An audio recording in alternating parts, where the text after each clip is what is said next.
Hello students, IIT brain में आपका स्वागत। आज हम फिजिक्स में क्लास 11th के टॉपिक इक्वेशंस ऑफ मोशन पर डिस्कस करेंगे।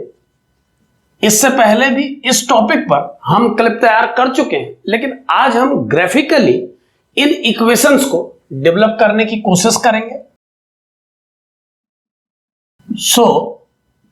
कैसे इन इक्वेशंस को ग्राफिकली डेवलप किया जा सकता है, इसको समझने के लिए आप वो सभी क्लिप जो इससे पहले हमने तैयार की हैं, position time graph, velocity time graph और एक्सेलरेशन टाइम ग्राफ, उनको एक बार स्टडी कर सकते हैं। अब अगर हम वेलोसिटी टाइम ग्राफ प्लॉट करके उसकी हेल्प से इन इक्वेशंस को समझने की कोशिश करें, तो एक बात पर पहले आपको ध्यान देना होगा कि वेलोसिटी टाइम ग्राफ को पिक किया गया है 3 ग्राफ्स में से। तो इसकी वजह आप जानते हैं, इससे पिछली क्लिप में जब हमने कन्वर्जन ऑफ ग्राफ्स पर डिस्कस किया था, तो हमने यह सीखा था कि जब आप वेलोसिटी और टाइम ग्राफ प्लॉट करके उस ग्राफ के किसी पॉइंट पर टेंजेंट प्लॉट करते हैं, तो उससे एक्सेलरेशन, और अगर आप कर्व के कुछ पार्ट और एक्स एक्सिस के बीच में एरिया कवर्ड को कैलकुलेट करते हैं, तो उस एरिया से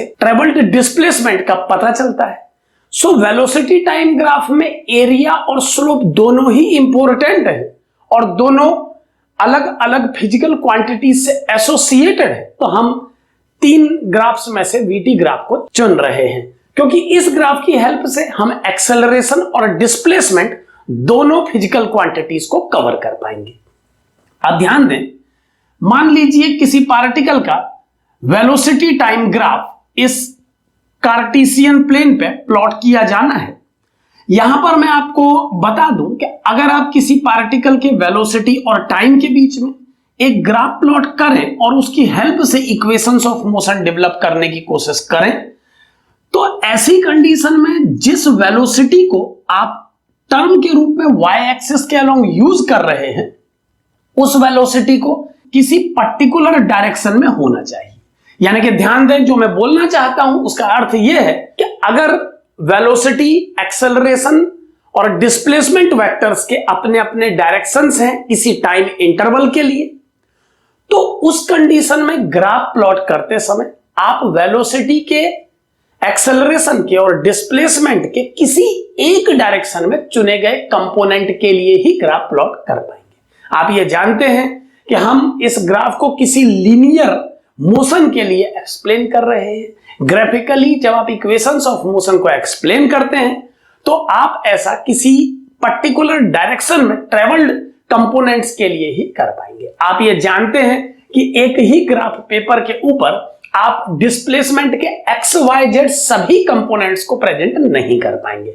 सो आप ये माइंड मेकअप कर लें कि हम एक ऐसे पार्टिकल के मोशन के लिए ये डिस्कशन कर रहे हैं जो एक्स एक्सिस के अलोंग मूव कर रहा है, या अगर वो पार्टिकल स्पेस में आर्बिट्रेरी मोशन कर रहा है, तो आप ये मान ले कि हम उसके डिस्प्लेसमेंट के, वेलोसिटी के और एक्सेलरेशन के उन कंपोनेंट्स पर इस ग्राफ को एक्सप्लेन कर रहे हैं जो एक्स एक्सिस के अलोंग है। किसी पर्टिकुलर डायरेक्शन में चुने गए कंपोनेंट्स पे ही ग्राफ प्लॉट किया जाएगा।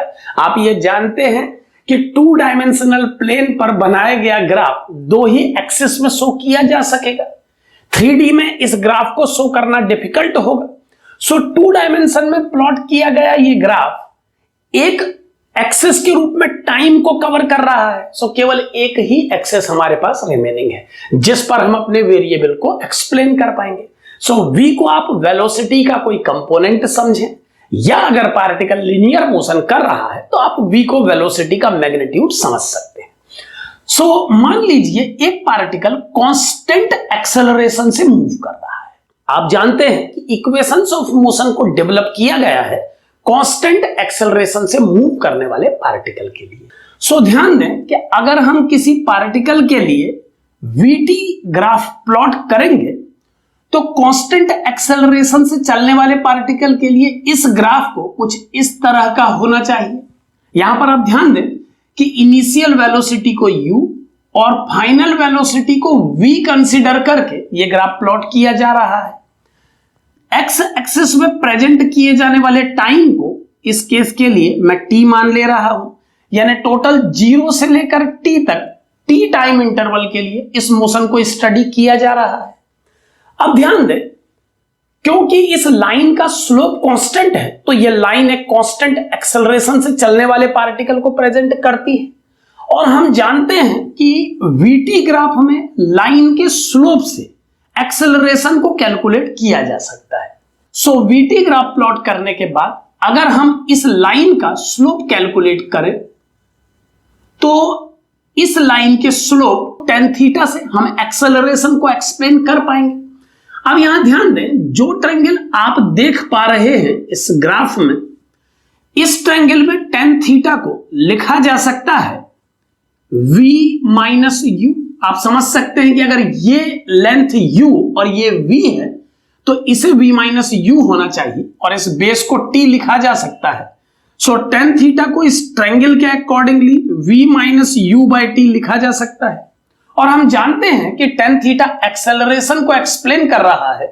सो a को v minus u by T लिखने पर v का वैल्यू u प्लस at के रूप में कैलकुलेट किया जा सकता है।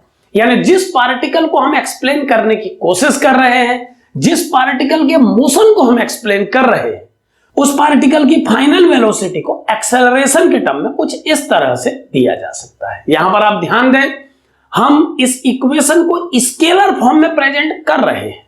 हम ये जानते हुए ऐसा कर रहे हैं कि ये पार्टिकल लिनियर मोशन कर रहा है और सभी कंपोनेंट का डायरेक्शन एक्स एक्सिस के अलोंग है। एक बात यहां पर ध्यान दें कि अगर कभी किसी केस में पार्टिकल इनिशियली एक्स एक्सिस के अलोंग मूव करता है और उसका एक्सेलरेशन नेगेटिव हो, तो उस कंडीशन में आप a को माइनस a अप्लाई करें ताकि डायरेक्शन को एडजस्ट किया जा सके।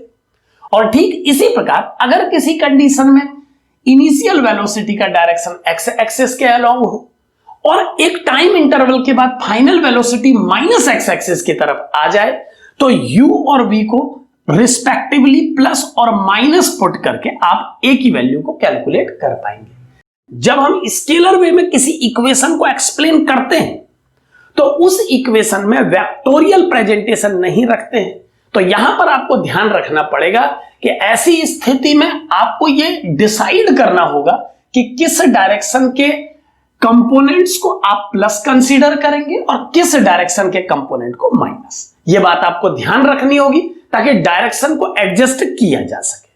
सो v को u प्लस at के रूप में पता लगाया गया है इस ग्राफ की हेल्प से। एक दूसरे थीम की तरफ आए, हम जानते हैं कि vt ग्राफ के स्लोप के अलावा उसका एरिया भी डिस्प्लेसमेंट को देने का काम करता है। सो अगर मैं इस ग्राफ का एरिया 0 से t तक के टाइम इंटरवल के लिए कैलकुलेट करूं तो आप समझ सकते हैं कि जो डिस्कशन हमने अपनी पिछली क्लिप्स में किया है उनके अकॉर्डिंगली इस एरिया को पार्टिकल के द्वारा t सेकेंड में ट्रेवल्ड डिस्प्लेसमेंट के मैग्नीट्यूड के रूप में समझा जाना चाहिए। सो अगर मैं इस एरिया को कैलकुलेट करूं तो पहले आप देखें ये एरिया कितना कैलकुलेट होगा। ये एक ट्रेपेजम है जिसका area 1/2 sum of parallel sides into distance between parallel sides होना चाहिए। सो यहां पर हम देख पा रहे हैं कि पैरेलल साइड्स के बीच का डिस्टेंस t है और पैरेलल साइड्स का लेंथ u और v है। सो कुछ इस तरह से एरिया को कैलकुलेट किया जा पाए। अब हम जानते हैं कि ये एरिया डिस्प्लेसमेंट के मैग्नीट्यूड को प्रेजेंट कर रहा है। मैं फिर आपसे एक बार ये बात कहूंगा कि अगर u और v की वैल्यू को साइन सहित पुट करने के बाद s का वैल्यू पॉजिटिव आ जाता है तो इसका अर्थ यह होगा कि ओरिजिन के राइट डायरेक्शन में पार्टिकल का डिस्प्लेसमेंट वेक्टर है। लेकिन अगर s का वैल्यू नेगेटिव आता है तो इसका अर्थ होगा कि डिस्प्लेसमेंट वेक्टर नेगेटिव डायरेक्शन में कैलकुलेट किया गया है। सो इस तरह से डिस्प्लेसमेंट को दिया जा सकेगा इस ग्राफ की हेल्प से। अब v का वैल्यू अगर इसमें अप्लाई कर दिया जाए तो आप s का वैल्यू देख पाएंगे half u plus at into t, और इसे सॉल्व करने पर डिस्प्लेसमेंट का वैल्यू फाइनली आएगा हाफ u प्लस u को मैं 2u लिख दे रहा हूं प्लस at इंटू टी, और एक लाइन में और लिखना चाहूंगा तो ये फाइनली बन जाएगा ut plus half at square. So कुछ इस तरह से डिस्प्लेसमेंट को दिया जा सकेगा इस पार्टिकल के लिए। सो जिस पार्टिकल के मोशन पर डिस्कशन किया जा रहा है उसकी वेलोसिटी v को कुछ इस तरह से प्रेजेंट किया जा सकेगा टाइम के टर्म में, और उसके डिस्प्लेसमेंट को ut plus half at square से दिया जा सकेगा। सो इस तरह से आप फर्स्ट इक्वेशन को vt ग्राफ के स्लोप की हेल्प से और सेकंड इक्वेशन को vt ग्राफ के एरिया की हेल्प से कैलकुलेट कर पाएंगे। vt ग्राफ का एरिया और स्लोप दोनों ही इंपॉर्टेंट टर्म है, आप इस बात पर ध्यान दें। पिछली क्लिप में हम ये चर्चा कर चुके हैं कि एरिया कैलकुलेट करने से दोनों वेरिएबल्स का प्रोडक्ट कैलकुलेट होता है, जबकि स्लोप कैलकुलेट करने से दोनों वेरिएबल्स के रेशियो की वैल्यू पता लगती है। और हम जानते हैं कि v और t के रेशियो से एक्सेलरेशन और इनके प्रोडक्ट से डिस्प्लेसमेंट मिल जाएगा। सो इस तरह से दो इक्वेशंस को कैलकुलेट किया जा सकेगा। एक बात पर और ध्यान दें कि थर्ड इक्वेशन ऑफ मोशन को एक ऐसी इक्वेशन के रूप में जनरेट किया जाता है जो टाइम से इंडिपेंडेंट हो, यानी जिसमें टाइम का वैल्यू पुट किए बिना आप अपना आउटकम दे सके। सो सिंपली सेकंड इक्वेशन के लिए ये जो एक्सप्रेशन हमने एरिया की हेल्प से बनाया है, अगर हम इस सेकंड इक्वेशन में आने वाले एक्सप्रेशन को t की वैल्यू दे दें फर्स्ट इक्वेशन की हेल्प से, तो क्या इक्वेशन हमें मिलेगी, एक बार आप ध्यान दें। ये होगी half u plus v into T का वैल्यू आप रख सकते हैं इस इक्वेशन से v minus u upon a। सो अगर मैं v minus u upon a इस न्यूमेरिकल वैल्यू को फर्स्ट इक्वेशन से सेकंड इक्वेशन में पुट करूं तो जो रिजल्ट मुझे मिलेगा उसको एक बार ध्यान से देखें।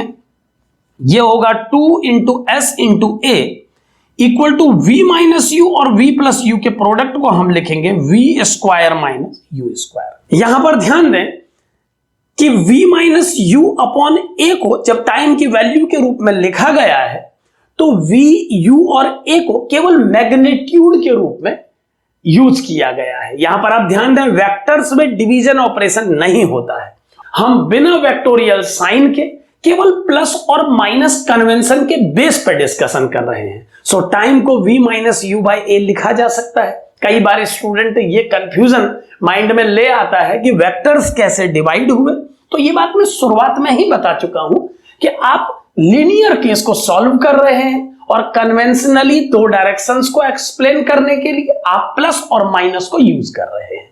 सो एक न्यूमेरिकल वैल्यू के रूप में v minus u upon a को यूज किया गया है, और यही वजह है कि ये फॉर्मेट वैसा नहीं आया है जैसा स्टैंडर्ड फॉर्मेट होता है। आप ये जानते हैं कि जो थर्ड इक्वेशन ऑफ मोशन लिखी जाती है उसे v square minus u square equal to 2 a vector dot s vector होना चाहिए, लेकिन यहां पर हम इसे दो नंबर्स के प्रोडक्ट के रूप में देख पा रहे हैं। तो इस बात को क्लियर समझे कि चूंकि लीनियर मोशन पर डिस्कशन चल रहा है और प्लस माइनस साइन से डायरेक्शंस को प्रेजेंट किया जाना है, तो a डॉट s की वैल्यू को लीनियर केस में cos 0 का यूज करके डायरेक्ट as के रूप में देखा जा सकता है। सो इस तरह से तीनों इक्वेशंस ऑफ मोशन को इन ग्राफ्स की हेल्प से एक्सप्लेन किया जा सकता है।